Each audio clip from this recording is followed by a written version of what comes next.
Hey guys, Dave with Rockstar Mechanics. Wanted to talk to you quickly about total compensation. I get calls from guys every week saying, I need to make more money.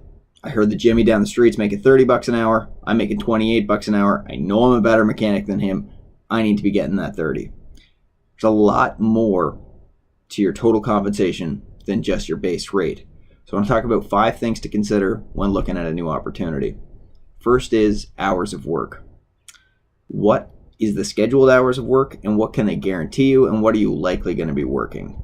If they're only guaranteeing you 20 hours a week, that doesn't pay enough. Doesn't matter if they're paying you $30 an hour or $35 an hour. It's not enough hours to pay your bills. If you're getting a guaranteed 40 or 50 hours or whatever the case may be, that makes a huge difference. Know what hours you're going to be working, how many hours you're going to be working, and make sure that's taken into consideration when you're considering the offer. Second thing is the cost of the benefits and insurance. If that benefits cost is high, that can make a huge difference. You could be earning a lot less, or your take home could be a lot less, even with a higher pay rate if your insurance cost is higher. Third thing to consider is overtime policy. How does overtime work? Some shops give overtime on a seniority basis. Only the senior guys in the shop that have been there for 5 or 10 years are getting that overtime. Some shops don't pay it out until after 50 hours of work in a week.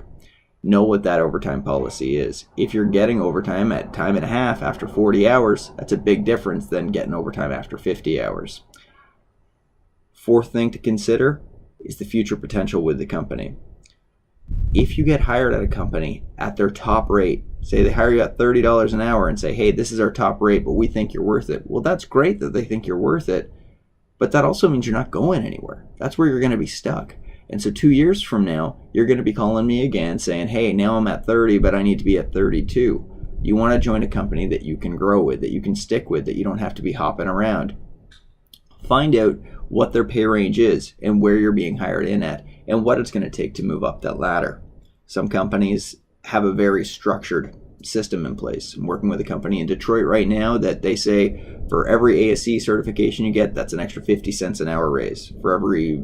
For your state inspection license, it's another 75 cents, and a CDL, that's $1. Well, that's a very clear-cut example of what do I need to do to move up?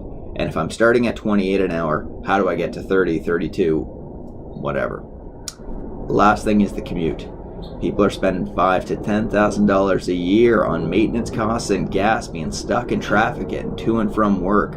A lower paying job that's closer to home usually works out better in the long run.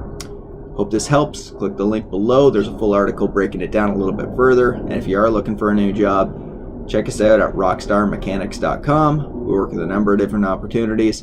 Give us a call, 1-833-762-5787. Be happy to help you out. Thanks, guys.